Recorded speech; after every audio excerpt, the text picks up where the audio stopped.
There's a pretty sick sequence where Jet Li runs in and attacks the cops, and he essentially goes into flash mode where he's moving like this, and everyone else is.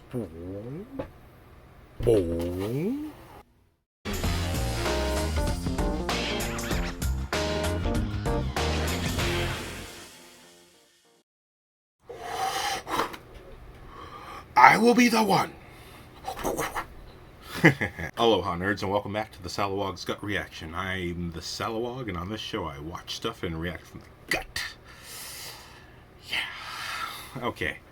You know what? I just saw The One again. The One stars Jet Li, directed by James Wong. Wong, not Wan. This is not the Conjuring guy. Wong. He directed a handful of action movies back in the early 2000s.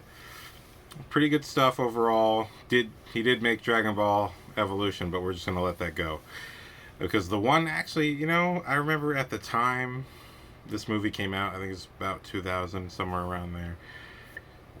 At the time it came out, especially with the title being The One and The Matrix just having come out a few years before, and this movie has some Matrix bullet time like sequences. I remember at the time not appreciating this movie quite as much. But for those of you who don't know, The One, essentially, all this multiverse stuff going on with the MCU. If you're watching the Marvel Cinematic Universe, Marvel and DC have been experimenting with the concept of the multiverse, where there's multiple versions of you, multiple versions of our universe, where you're slightly different or dramatically different depending on what universe you may be in. Before the MCU and all of that, I'm sure there must have been other movies and shows that tapped this, but this was definitely the first blockbuster that I knew about that tackled this concept of the multiverse. And essentially the plot is that Jet Li, from one multiverse, from one of the universes, has found a way to travel across universes, and he's killing his alternate selves because essentially you in your existence in the multiverse exist on a particular wavelength, and every time one of yous dies, that energy, as it works in this movie, I'm not saying if the multiverse exists you should try this, for the love of God, don't do that. So if you take out another one of yourselves, that energy redistributes across the rest of yourselves, and you become more powerful or whatever. And essentially that's his goal. So he's gaining powers, he's becoming faster, stronger, healing quicker, recovering from things faster, in every way becoming superhuman every single time he takes out one of his selves. And the movie is about his last kill. He's killed 123 other versions of himself. And not only that, but there's a multiverse police. So 20 years before Loki, there's a multiverse police who track stuff like this. And Jet Li, the bad Jet Li, used to be one of them. So there's a whole story going on here, and Jason Statham is in this. The actor Delroy Lindo, who was in The Core, Gone in 60 Seconds, Romeo Must Die. He's in a bunch of stuff. I really liked this actor when I saw him. I only saw him in a handful of movies, but he's one of those actors like, wow, that guy's got a quality about him that's really. It's warm. It's like fatherly. It's very cool, and that's what he plays in this movie. He plays the senior detective, or the senior whatever the hell the multiverse police are. I watched the movie and I enjoyed it. I didn't pay that much attention, but it's cool. He's the senior agent over Jason Statham, who at this time was. He I think he probably was the name at this point, but he played some side characters. You watch actors grow. He wasn't Crank yet. Jason Statham still had hair, and he wasn't Crank yet. He wasn't even the transporter yet. in this movie. He was still Jason Statham. But now we know him as the Transporter and Crank and Fast and the Furious baddie, who's now a goodie, Hobbs and Shaw. So it's funny watching that again and realizing, oh God, this is crazy. This is time travel for me. And then Jet Li, this was one of his sort of early big ones. This is before Unleashed. If you want to watch a great Jet Li movie, watch Unleashed. Morgan Freeman is in that one as a blind man who takes care of Jet Li, who is this caged fighter, literally a caged fighter, treated like a dog, who they only bring out to fight in cage matches. Sort of the ultimate fixed win, because he's all he does is fight, and that's all he knows. That's a really good Jet Li movie. But I'm not talking about that one right now. I know I just tangented it a lot. The first Jet Li we see is a prisoner in an alternate version of what we'll see, what's supposed to be our main reality. So the first Jet Li we see is a kind of a tweaked out, violent criminal who nobody likes, and he's being transported by the prison guard to go somewhere, and he gets shot at by the bad Jet Li and killed. And then the bad Jet Li wipes out the guards and gets out of there.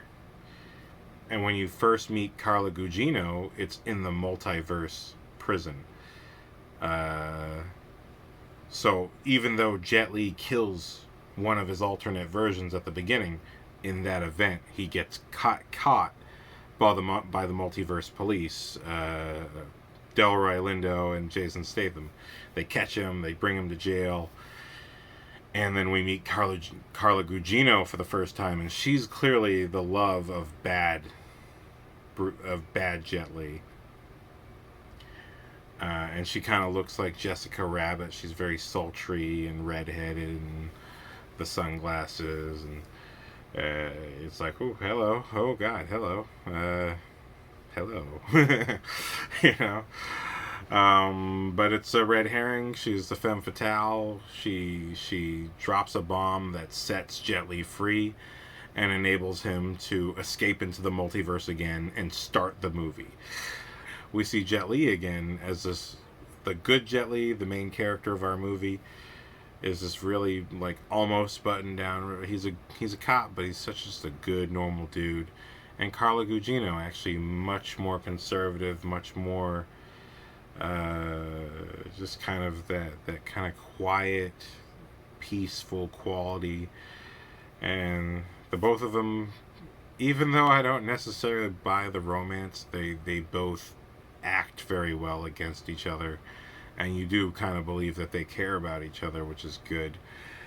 But they both do have that complementary quality of just being very peaceful people. And you see, what I like is that, wow, again, it's an action movie, but you kind of get all this range of performance. Like, you get to see these guys in different roles in the same movie, which is part of the fun of, like, Back to the Future Part 2. Because Bad Jet Li is a very specific character. There's something mean and direct about him that, what I like about it. I'm sorry, this is kind of just a rambling discussion. I'm not even, hey, it's a gut reaction. I'm not promising you the moon here. But what I like is when he's in jail getting sentenced for his multiverse crimes, he can act like such an innocent child, and they're like, you are guilty of the crimes of 123 murders across the multiverse and abuse of the multiverse technology. And Bad Jet Li's response is just so docile and almost innocent. It's like, but that doesn't make sense. How could I kill myself 123 times? The multiverse is a mess. Every universe is so messy. I'm just trying to make it neat. And he's just, it's so manipulative, and it's so sick and twisted, and he knows that in no way does anyone believe him. And but there's still kind of a sense that maybe he does believe it himself. At the same time, he's just kind of bullshitting because he's waiting for Carla Gugino to blow the fucking place up. But and I like that, you know, bad Bruce Lee's soundtrack is just, you know, that punk metal intense music like Papa Roach. That's bad. Papa Roach is the theme band because they use multiple songs from them, I think. And that type of music is sort of the soundtrack of bad Jet Li. It's very, very period. Very period what the early 2000s had going on music-wise. And what they thought was badass, you know what I mean? But, you know, fuck it. Those songs are pretty dark sometimes. Even Blood Brothers, which they use at the end of the movie, that's a pretty dark song if you're listening to the lyrics. But, yeah, it's just cool. Everyone has their own personality. Everyone kind of has their own soundtrack. It's cool revisiting this movie, and actually, because it's relevant again, I think it's like, holy shit, I think this movie plays better right now than it did at the time. And the beauty is that I watched this movie, you know, streaming on, it may have been Amazon Prime, I'm not sure, maybe Hulu. I know it's available on Hulu. The effects aged actually pretty well in HD is what I was kind of getting at. It's like, despite the 20-year gap, once it was seeing it in HD for the first time, I was actually pretty impressed with the visual effects work. Because having superpowers, how they show Bruce Lee being faster than everyone is that in the first action sequence of Bruce Lee, Jet Li, in the first action sequence when Jet Li kills the evil, sick, you know, criminal Jet Li, who's a tweaker, there's a pretty sick sequence where Jet Li runs in and attacks the cops, and he essentially goes into flash mode, or that sequence from X-Men Days of Future Past with Quicksilver, where he's moving like this, and everyone else is in slow motion. It's just an excellent little, it's quick little sequences. It doesn't hang on it too long. It doesn't go beyond what works, but it actually looks pretty sick. It's pretty cool. And again, it's a small little movie. I think movies have also become so epic now that it's just, you know, it's crushing for the mind to be that epic all the frickin' time. So it was kind of nice to just watch this quaint little action movie that's actually very intimate, and it's just about a handful of characters, and it's about multiple versions of the same character, which is really, really something. I really enjoyed watching everyone interact again, and like having just a simple little intimate movie. I'm like, wow, this is nice. It's just this is cool, and the action, I think, lived up. I think especially that final action sequence when it's Jet Li versus Jet Li. They fight each other a few different times in the movie, but you definitely see a lot more of the sort of one angle on Jet Li dressed this way and another angle on Jet Li dressed this way, and there's a lot of that I feel in the build up to their final battle. But in the final battle, they are hitting each other, the camera's going around them. It's very impressive how they were able to achieve that and have it look like Jet Li on both sides. Watching the special features, I was really impressed with all the different things they did. Sometimes they had guys wearing masks. They tried every effect under the sun. And ultimately visual effects made it possible. You know, just having to digitally apply Jet Li's face and having Jet Li make all those expressions accurate to what he did in the movie, or doing the scene, but he had to do them later as visual effects. So it's an impressive feat, this little movie, but also I like how intimate it was. You know, there's a beautiful little thing in the movie. You know, some spoilers here. By the way, this is a spoiler-full episode. I'm just going to ramble on about how I feel, and I'm so sorry about what I'm going to do, because this is a structure-free episode. I'm just going to ramble and talk about how much I like this movie, because a lot happens in it. So, that being said, here comes the rambling. There's some detailed scenes that are really nice between Jet Li and Carla Gugino. And when bad Jet Li tries to attack good Jet Li the first time, you see good Jet Li's reaction to seeing himself, and he's like, "That's me." It's so believable and real the way he does it. But he doesn't tell anybody. He could just say he's a guy who looks like me, and that would probably solve him a lot of trouble. But it's important for the story for him not to, because he's so freaked out by the fact that it's himself, and he kind of knows that it's himself. I think he's freaked out in deeper ways than is readily apparent, which I kind of like. And it just makes him decide to keep it a secret. The way he plays it, it kind of plays off fine. There's no reason not to say it to other people. Just say, hey, he looks like me. But at the same time, he looks so much like him. It's how do you deal with that? When, again, he also has the psychic sense that it's himself. But because he doesn't say it right away, and Carla Gugino, who plays his wife, is the only one he opens up to, it becomes an interesting game, because there is actually a scene where after bad Jet Li has busted the place up a few different times, now everyone thinks that Jet Li has lost his mind and he's just attacking people out of nowhere for no reason. And they know he's a good guy, so they think he's just gone crazy or something. But because Carla Gugino knows, the police take her back to the home, assuming that she's alone. They let her be by herself for a minute, and she goes into her own room, and she opens up the little, ceiling door to the attic, and Jet Li's in there. And what I love about it is how it's photographed, where Jet Li, we only see half of his face, because he's in the darkness above and he's only being lit by the light below. So we just see half of his face, and he's sounding kind of innocent and like himself, and he's saying her name right, TK, da da da da.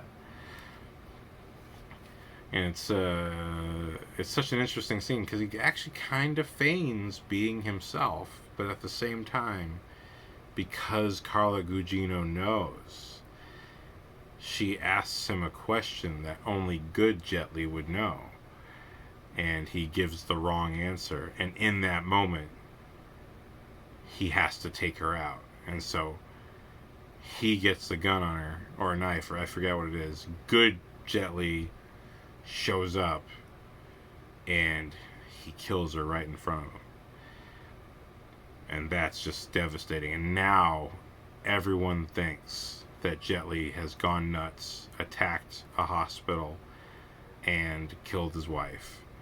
And good Jet Li's life is ruined, because it actually is him. So in a technical kind of way, he is legally responsible, but actually it's not himself. And he just, because he didn't tell people right up front, he's totally now to blame for everything, and his life is over. And sort of it's in that time when now he connects with the multiverse police, and everything starts to move in the same direction. So there's this really beautiful scene that I don't even remember being in the movie, where Jet Li and Carla Gugino are having a kind of a moment, and he's told her what happened, and she's just like, "Are you sure you saw what you saw?" And he's really freaked out. And this conversation continues when they go to the hospital, because after good Jet Li and bad Jet Li meet for the first time, essentially he gets knocked in a way that should have really hurt him, but it didn't. And at the hospital, he's about to get his MRI scan, and the Sammy Jenkins' wife from Memento is the MRI doctor. But they have this beautiful little scene where he's really freaked out about everything that's happening, and she again is the only one that knows. And he says that she is his center. She is what keeps him tethered. And that's as small of a scene as it is, and the movie really isn't about the romance necessarily. She gets a very small role here, but that's a powerful little moment, and it's made clearer later when Jet Li pulls out his own necklace. Now, he's always wearing a shirt or something, but the necklace is always under there. And so after she dies, he pulls out his own necklace. It's been under the shirt this whole time. And he takes her necklace. And her necklace is like this star with a circle in it. And his necklace is a circle. And he clips the circle into the center of the star. So it's like these two are made to be together. And then you kind of see that with the other multiverse where Carla Gugino, Jessica Rabbit version, is clearly helping out bad Jet Li. So there's something going on here where these wavelengths are sort of meant to mingle. But also this good Jet Li is good for a reason, and she has something to do with that she centers him and keeps him good and keeps him who he is. Whereas just as well in the reverse, bad Jet Li is centered and helped by his evil version of Carla Gugino. So that was like a really powerful little scene, and then you just see that although these scenes are small, it really motivates the action, so that when we get to that epic final battle in the factory, and there's a cool, crazy fight sequence where Jet Li is fighting Jet Li under the sparks because everything's blowing up and exploding.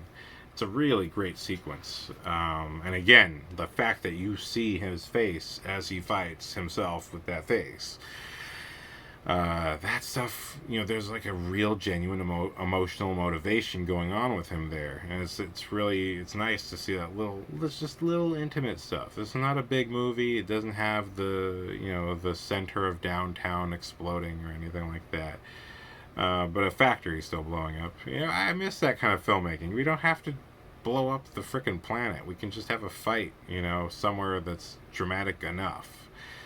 Because it's such a cool little movie. But to have that circle is actually an important visual. So now I'm going to nerd out a little bit more here, because I'm just tangenting this whole episode. The visual of the circle is an aspect of the fighting. What I thought was cool is when I was watching the special features, the choreographer talks about how do we define how these two people fight each other?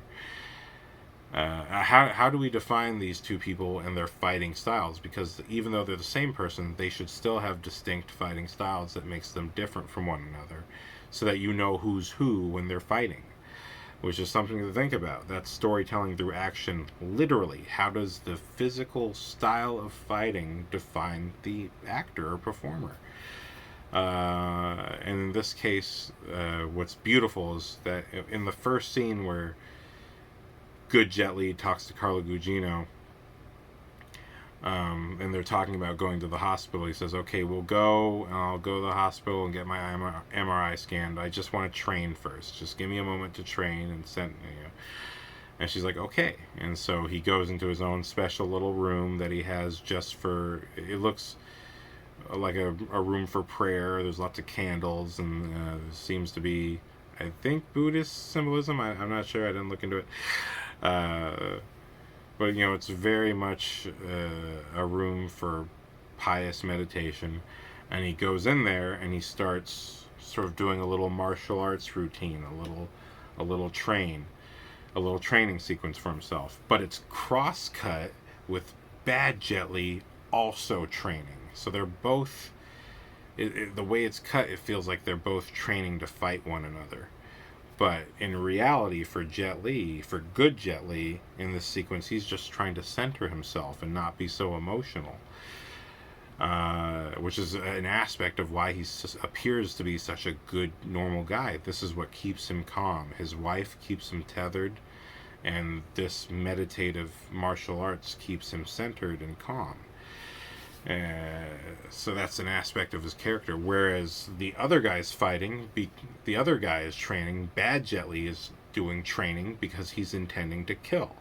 Everything he's doing is about the kill. But they're distinct fighting styles. I forget the exact names, but it's in the video. I'm gonna link the behind the scenes video in my description. It was a really cool video. But the fighting style for good Jet Li is circular, where he moves in circles and he moves toward the center of the circle. He starts in a big circle and gets tighter and tighter and tighter. But he is moving in a circle, and that's thematically consistent with the circle center visual of the necklace that is about his wife. So this movie has these layers laid in there that are really subtle but important. So again, not like the biggest action movie, not the gigantic philosophical thoughts, but there's subtle, beautiful little philosophies. It's not necessarily like a didactic philosophy for the society to hear, but it's just the philosophy of this character and what the character thinks about and goes through. So good Jet Li fights in the circular style, and bad Jet Li fights in a direct style. He fights in straight lines. So he fights in a straight line all the way down the roof of a building, and then fights in a straight line all the way back to where he started. And that is him just taking out every single alternate version of himself each time. And what I like is even bad Jet Li has a story of his own, where he has a relationship to Delroy Lindo, because as the movie goes on, it's revealed that he used to be Delroy Lindo's partner. And he was attacked by another version of himself and killed that guy to save his own life, but immediately felt the effects of getting the power charge from being dispersed across the other Jet Lis. So that was actually really cool. I was like, oh shit, like I forgot that you have your own story too. And it's sort of a tragic father-son story, where the son is rejecting the father to go his own selfish way, and the father he doesn't want to kill him. The whole thing is like they can't kill him because they're supposed to maintain the balance and make sure things like this don't happen. And yet Jason Statham, who is actually a new guy, so we're seeing all the stages of being part of this multiverse crew. Jason Statham's a new guy who hates bad Jet Li and wants to kill him so badly, no matter how many times Delroy tells him not to. So, very distinct, if cheesy, very distinct characters with a point of view and a history. But Delroy wants to save Jet Li not just for plot reasons of, hey, we have to maintain the balance of the energy. We can't just let it all divert to one guy. That might cause some horrific, universe-ending event. Or, as Bad Jet Li says, it might turn him into a god. And they don't want either event to happen. All the Jet Lis need to have the correct amount of energy dispersed between the two of them. Even if it's just two.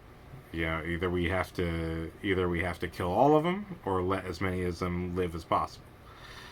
So, but we're seeing the whole story here. We see a new guy, we see the old new guy, and we see the old guy still fighting for what's right. And it's not until, again, spoiler alert, Delroy Lindo gets killed by Bad Jet Li. Bad Jet Li kills everybody in this movie. Like, Carla Gugino isn't safe. Delroy Lindo's not safe.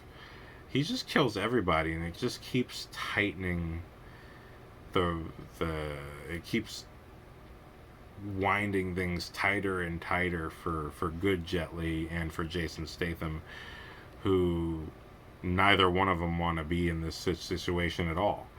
But, because Delroy Lindo has this personal need to save his former partner, that's also part of why Bad Jet Li gets so far.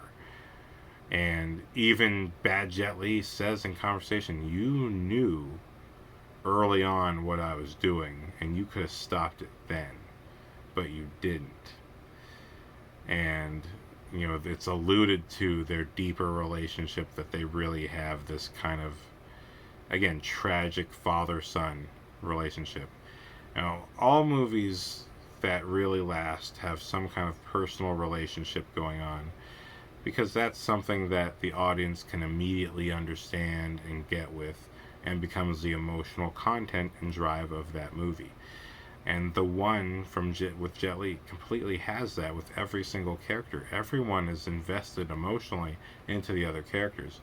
The cops that work with good Jet Li are really sad that he seems to be going this bad way, and they want to take him in the right way. They want to take him in without hurting him. Delroy Lindo is really sad, is really, really heartbroken that his former partner has gone this tragic way. But in his case, who he feels bad about is actually the person who did the crime. Whereas the real cops in good Jet Li's world just don't have any clue that there's this whole multiverse battles going on. But they're all invested. The Carla Guginos are invested in the Jet Li's. It's it's very personal. It's very intimate. It's very unique for an action movie to be that intimate, and to be a kind of a little family story, but it's just disjointed because the plot is so immediate and needs to be dealt with.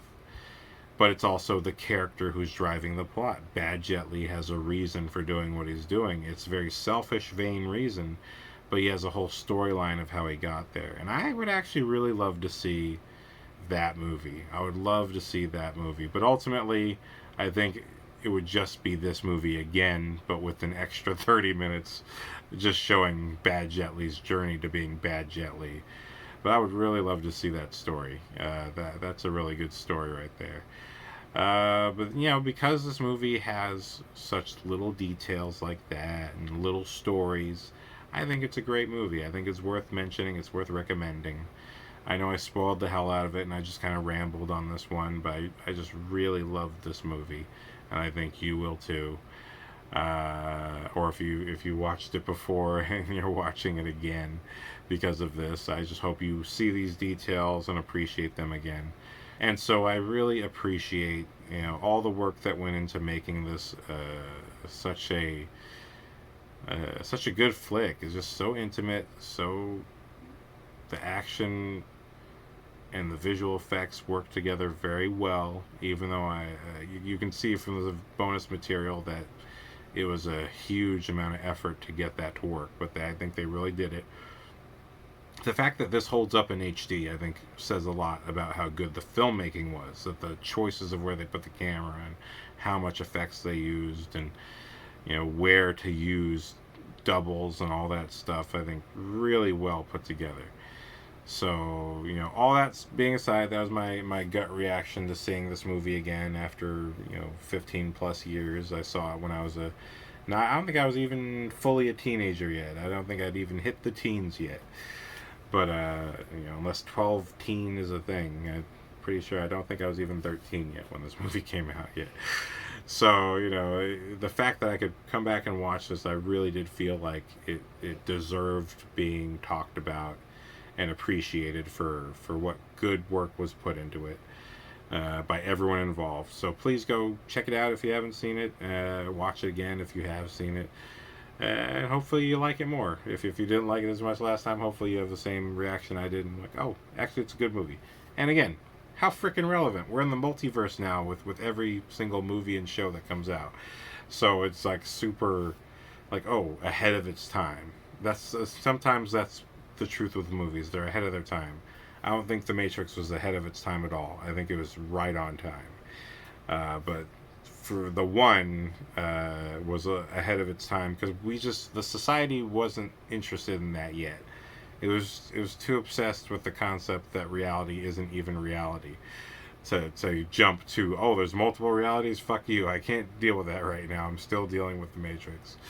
But now that we're talking about multiple realities in coexistence with each other, I think, hey, the one is actually quite relevant to watch right now. So that's what I had to say. Great time, personal story, very, very engaging movie.